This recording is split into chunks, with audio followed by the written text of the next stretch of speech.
Hola, bienvenidos a este video donde realizaremos un experimento simple para el cálculo del coeficiente convectivo de transferencia de masa. Los integrantes del grupo somos Hanna Murillo, Laura Sofía Maya, Carol Garzón y Mauricio Fortaleche, Liam Erazo y Andrea López. Descripción del problema. El objetivo de este experimento es realizar una torre de pared mojada simple para determinar el coeficiente de transferencia de masa convectivo haciendo uso de agua y una corriente de aire inducida con un compresor. Este líquido suele estar a temperaturas elevadas con el fin de favorecer la transferencia de masa y aumentar la difusividad. En procesos industriales se utiliza para procesos de transferencia de calor como enfriamiento y en procesos de transferencia de masa como separación. Materiales. Para la construcción de la torre de pared mojada se utilizó una lámina de acrílico de 2 metros de ancho y 40 centímetros de altura. Este acrílico fue enrollado para formar el tubo y fue ajustado inicialmente con cinta para que mantuviera su forma. Además de esto, se utilizaron cauchos para así reforzarlo y evitar que se pueda despegar.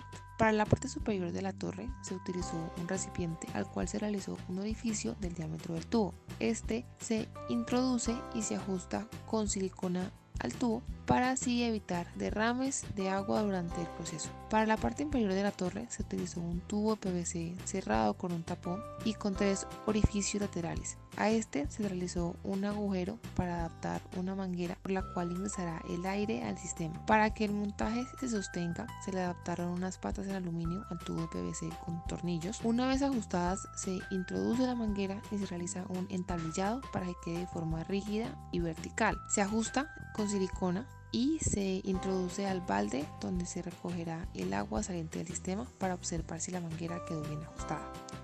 Al tubo se realizan 3 cortes verticales para permitir la salida más rápida del agua por los orificios del tubo de PVC. Posteriormente se realiza el montaje del tubo y se introduce en el balde. Pruebas preliminares. Inicialmente se probó que efectivamente nuestro entablillado funcionara para mantener la manguera fija mientras sale el aire. Después verificamos que el agua saliera correctamente por los orificios del tubo y procedimos a fijar nuestro montaje a una columna junto a la salida del aire del compresor para mayor estabilidad. Cabe recalcar que este primer montaje se realizó con un tubo de 7 centímetros de diámetro y 2 metros de altura. A un costado de la columna fijamos un medidor de humedad. Al inicio no lográbamos que el flujo de agua se distribuyera uniformemente por las paredes del tubo. Probamos con diferentes caudales, verificamos que el tubo no estuviera inclinado, pero nos dimos cuenta que por irregularidades en la parte superior del tubo, el agua no se desbordaba por este de manera uniforme y no conseguíamos la película que necesitábamos, así que adaptamos el cuello de una botella al diámetro del tubo para conseguir una superficie uniforme. Desarrollo experimental. Lo primero que hicimos fue medir el caudal. Para esto usamos una probeta y un cronómetro. El volumen obtenido se dividió entre el tiempo de llenado. Este resultado fue de 148 mililitros por segundo. Se midió una vez se logró una película de agua uniforme en las paredes del tubo. Inmediatamente continuamos con la toma de datos experimentales. Medimos la humedad relativa del aire. Ese día era de 70,6. Esta se tomó como la humedad del aire del compresor que fluye a través de la torre. Luego se midió la humedad relativa del aire húmedo, es decir, el aire que sale por la parte superior del montaje. Al estabilizarse el termómetro marcó 80.9. Para hacer más interesante el análisis de este proceso, repetimos todo el desarrollo para un tubo de menor diámetro. Para ello, volvimos a enrollar el acrílico y obtuvimos un diámetro de 5.5 centímetros y con pedazos de tubo adaptamos el diámetro de la misma base de PVC empleada anteriormente. En nuestro proceso, la humedad relativa del aire aumentó un 10%, lo cual quiere decir que se está transfiriendo humedad de la fase líquida a la fase gaseosa. Esto quiere decir que estamos en un proceso de desorción. Lo primero que hicimos fue encontrar el número de Reynolds en función del caudal para saber en qué régimen nos encontrábamos. Para ambos diámetros encontramos que el número de Reynolds nos indica que nos encontramos en flujo laminar, por lo que utilizamos esta correlación para el número de Shelby. para el cual utilizamos el espesor de la película, el cual calculamos con esta ecuación de aquí.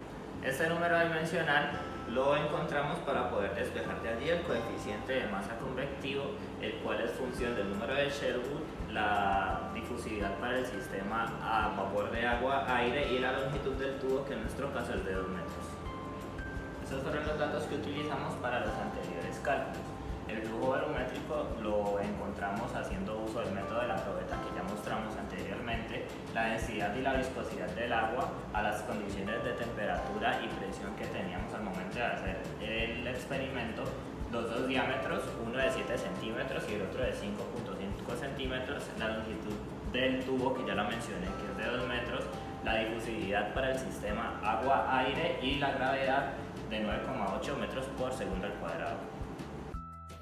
Ahora hablaremos sobre los resultados de los cálculos. El primer ítem que vamos a mencionar será Reynolds. La ligera diferencia en el valor del Reynolds se debe al diámetro empleado, como se aprecia en la correlación para este caso de estudio. El diámetro, cuando se evalúa en 5.5 centímetros, el Reynolds aumenta. Esto debido a que se encuentra en el denominador. Sin embargo, el flujo para ambos casos es laminar. Por otro lado, el coeficiente de transferencia de masa local denominado Km, porque es de contradifusión, también se ve afectado por el diámetro de la torre, ya que este determina el área de contacto entre el agua y el aire. Cuando hay mayor área de contacto, se facilita la transferencia de masa porque hay más superficie disponible para la interacción entre moléculas en las fases involucradas, como es la difusión de sustancia a través de una interfaz. Esto aumenta la eficiencia de los procesos de transferencia de masa como la difusión o la convección, ya que hay más puntos de contacto para que las moléculas se muevan o se intercambien. En nuestros cálculos se ve reflejado en la correlación empleada para calcular Km, pues el Sherwood aumenta cuando se aumenta el diámetro, ya que este es inversamente proporcional al espesor de la película. Es decir, que al distribuir el mismo flujo de agua, un diámetro mayor implica un espesor menor de la película, lo que aumenta el número de Sherwood y el coeficiente de transferencia de masa. Ahora yo les voy a hablar un poquito sobre las desventajas y las ventajas de este método. En el caso de las ventajas tenemos que este es un método de muy bajo costo y que se puede realizar con materiales reciclables, como fue nuestro caso. También que industrialmente este genera una gran eficiencia energética, ya que se utiliza como separación de mezclas, donde aumentamos la temperatura del fluido para asimismo aumentar la difusividad de la mezcla y por ende generar una mayor transferencia de masa. También tenemos que este es muy amigable con el medio ambiente, ya que lo que hace es reducir como la dependencia energética que tienen los sistemas de torres de enfriamiento. Ahora les voy a hablar un poquito sobre las desventajas de este método. Iniciamos partiendo por las limitaciones de los instrumentos del laboratorio, ya que no contábamos con el instrumento necesario para la medición del caudal del aire que requeríamos para el cálculo del coeficiente de transferencia de masa convectivo partiendo de los balances de materia. También tenemos en cuenta de que al ser este un montaje artesanal puede ser que no hubiera mucha precisión en los valores obtenidos, por ende pudo haber algún desfase durante los cálculos.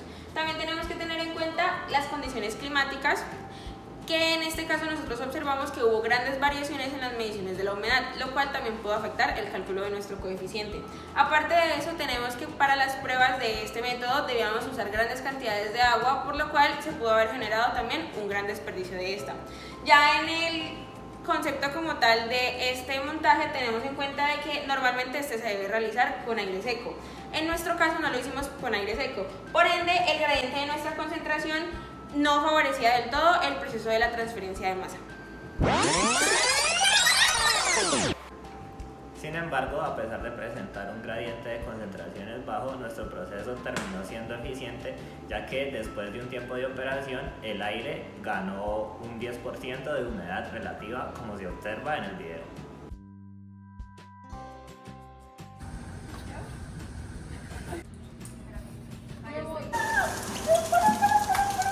Está tan perfecto. Mauro, están siendo grabados. Rey, ¿va a abrir la llave?